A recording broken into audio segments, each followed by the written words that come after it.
नमस्कार, live India में आपका स्वागत है। मैं अनिल सम्राट। बिहार में प्रधानमंत्री नरेंद्र मोदी का 2 दिवसीय दौरा रहा और काराकाट में उन्होंने कहा कि आज मुझे इस पवित्र भूमि पर बिहार के विकास को नई गति देने का सौभाग्य मिला है। यहाँ करीब 50,000 करोड़ रुपए से ज़्यादा की परियोजनाओं का लोकार्पण और शिलान्यास हुआ।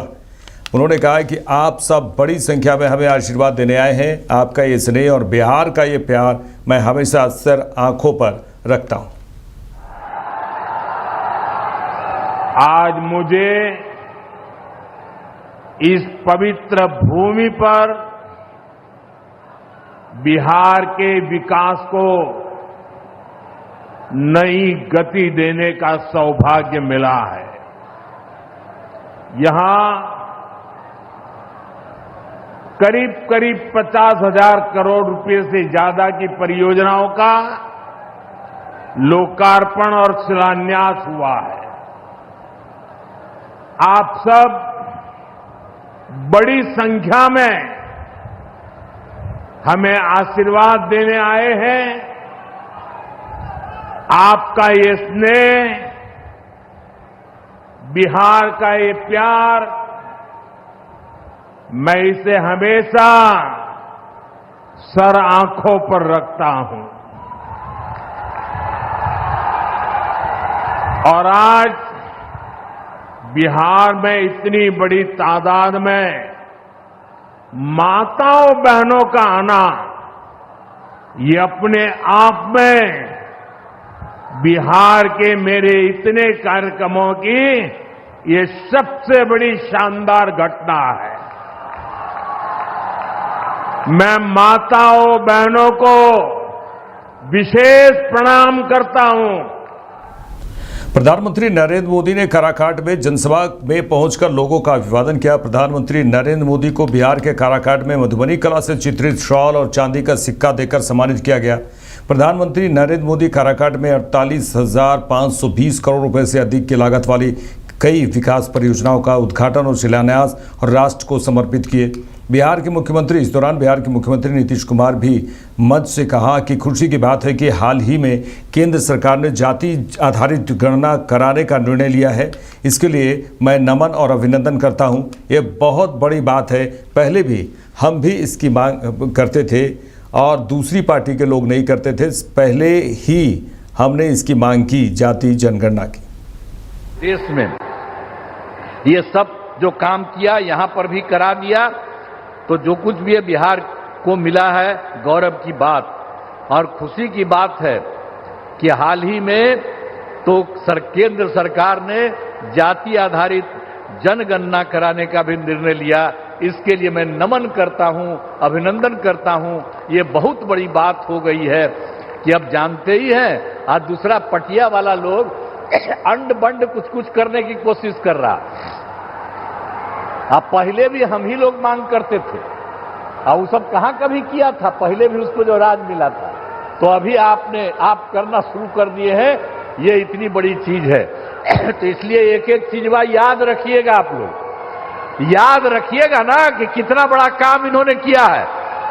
तो जो इन्होंने समूचे के लिए काम किया है और बिहार को भी उससे कितना ज्यादा फायदा हो रहा है, इसलिए नमन करिए।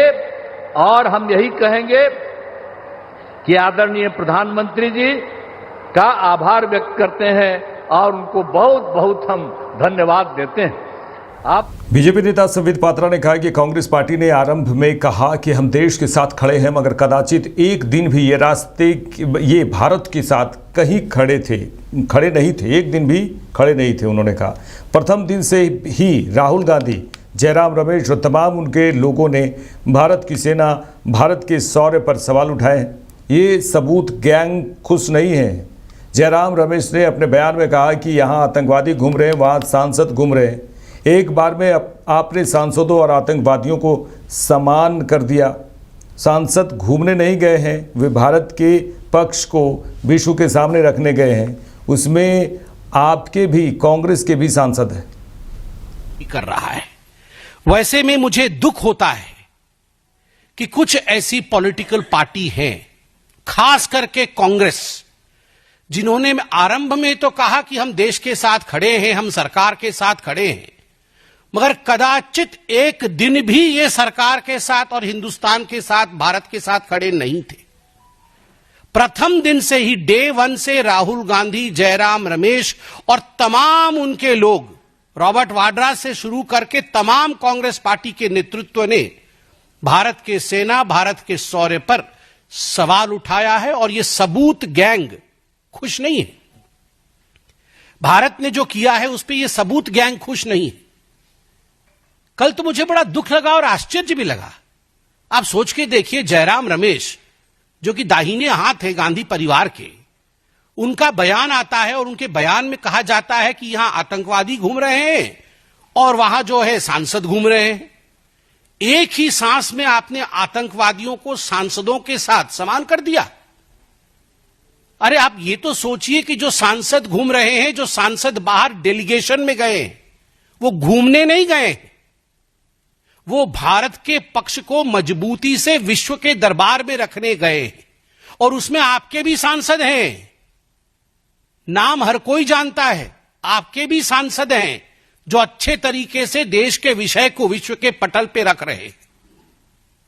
और राहुल गांधी और उनके लोग कह रहे हैं कि आतंकवादी घूम रहे हैं और सांसद घूम रहे हैं। वो दिन भी था जब आतंकवादियों को पीएमओ बुलाया जाता था। तत्कालीन प्रधानमंत्री सोनिया जी के कहने पर आतंकवादियों को अपने घर, अपने निवास और अपने ऑफिस पे बुलाते थे। उनका सत्कार होता था, उन्हें तोहफा दिया जाता था। वह दिन भी हमें याद करना चाहिए जब सोनिया जी रोती थी आतंकवादियों के मृत शरीर को देखे, मृत देह को देखकर वो रोती थी। उनको कंट्रोल नहीं होता था कि क्यों ये आतंकवादी बाटला हाउस एनकाउंटर में मारा गया। वह दिन भी थे जब 26/11 के बाद राहुल गांधी पार्टी करते थे, बड़ी बड़ी पार्टियां मनाते थे। वो लोग आज कह रहे हैं कि आतंकवादी घूम रहे हैं और सांसद घूम रहे हैं। और मुझे तो दुख होता है कि राहुल गांधी, रेवंत रेड्डी और रमेश जी सभी पूछ रहे हैं बताओ कितने जहाज गिर गए हिंदुस्तान के। ये डे वन से पूछ रहे हैं बताओ कितने जहाज गिर गए हिंदुस्तान के। ये कोई सवाल है? आपको समझ नहीं है? भारतवर्ष ने, भारत की सेना ने 9 आतंकवादी अड्डों को ध्वस्त किया। सैटेलाइट इमेज दिखाया गया।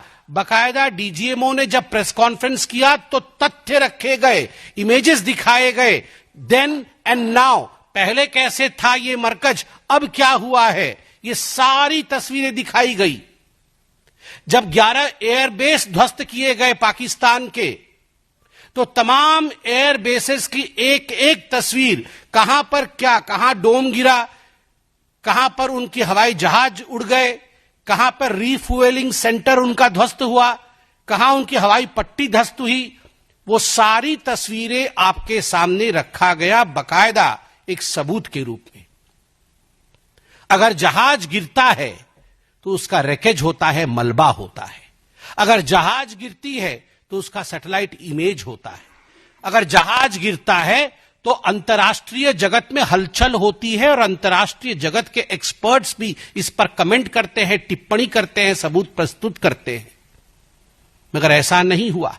उल्टा मैं तो पीएम शहबाज शरीफ, पाकिस्तान के पीएम हैं, उन्होंने क्या कहा है मैं पढ़ देता हूं। वो कहते हैं, कोट, हमने 9 और 10 मई की रात को भारतीय सेना को जवाब देने के लिए हमला करने का फैसला लिया, लेकिन उससे पहले कि भारत के ब्रह्मोस मिसाइलों से पाकिस्तान सैन्य ठिकानों पर हमला कर दिया। हमने 9-10 मई की रात को भारतीय सेना के जवाब के लिए हमला करने का फैसला लिया था, लेकिन उससे पहले ही भारत के ब्रह्मोस मिसाइलों ने पाकिस्तान के सैन्य ठिकानों पर हमला कर दिया। इससे पहले नूर खान एयरबेस के विषय में भी पीएम शहबाज शरीफ ने कहा था कि उसे भी ध्वस्त कर दिया गया था। अरे राहुल गांधी, आप हमसे क्या रिपोर्ट कार्ड मांग रहे हैं, हमसे क्या सबूत मांग रहे हैं?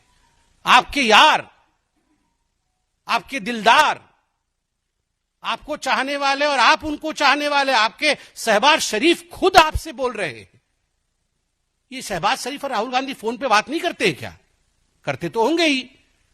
तो शहबाज जी से राहुल जी को बता दीजिए फोन करके कि यह आपका ही बयान है।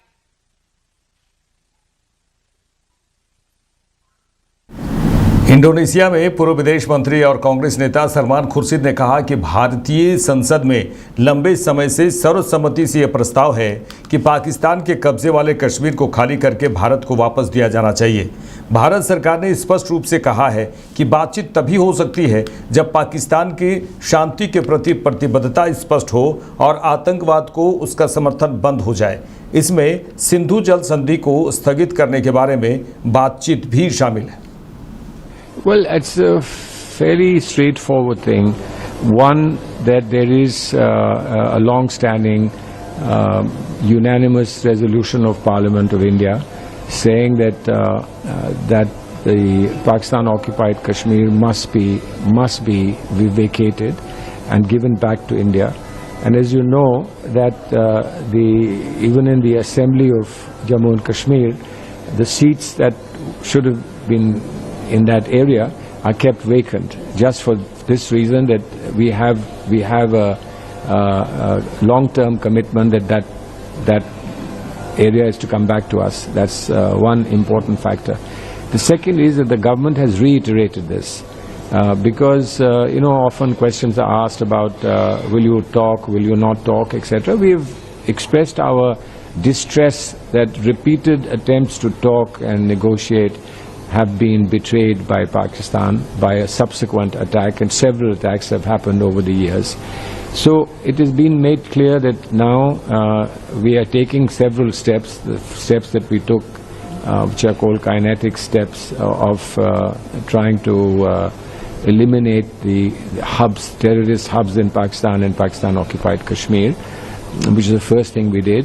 And then when there was a retaliation, without escalating any further, we responded to that retaliation by neutralizing the basis from which retaliation was coming.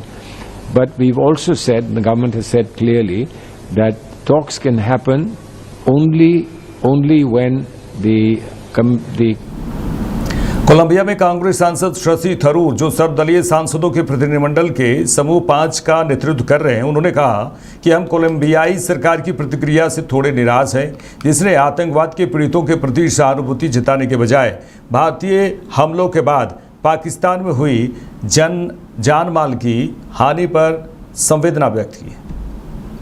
I have to say that we were a little disappointed in the reaction of the Colombian government, which apparently expressed heartfelt condolences on the loss of lives in Pakistan after the Indian strikes, rather than sympathizing with the victims of terrorism. We will say to our friends in Colombia, there can be no equivalence between those who dispatch terrorists and those who resist them. There can be no equivalence between those who attack and those who defend. We are only exercising our right of self-defense, and if there is any misunderstanding here on this score, we are here to dispel any such misunderstanding. Indonesia में नहतदुल उलमा कार्यकारी board के अध्यक्ष सुलील अबशार अब्दुल्ला के साथ सर्वदलीय प्रतिनिधिमंडल की बैठक पर प्रतिनिधिमंडल ग्रुप 3 के नेता और जेडीयू सांसद संजय कुमार झा ने कहा कि हम विभिन्न देशों में गए, अभी हमने यहाँ बैठक की है, हमें इनका समर्थन मिला है, ये भारत जाते रहते हैं। हमने अपनी बात रखी कि लोगों को धर्म पूछा गया, पहलगाम में कपड़े उतारे गए, लोगों से कलमा पढ़ने को कहा गया, इस तरह का बर्बर कृत्य हुआ। उन्होंने कहा कि पत्नी बच्चों के सामने पिता की हत्या कर दी गई। वे चाहते थे देश में सांप्रदायिक विवाद हो। आतंकवादी पाकिस्तान ये चाहता है कि देश में, भारत में सांप्रदायिक विवाद हो। हमने ये सारी बातें रखी हैं और ये लोग इस बात को समझ रहे हैं। देखिए, हम लोग जब से निकले हैं, हम लोग गए थे जापान में वहाँ के foreign minister, ex prime minister, वहाँ के पार्लियामेंटेरियंस, थिंक टैंक से मिले।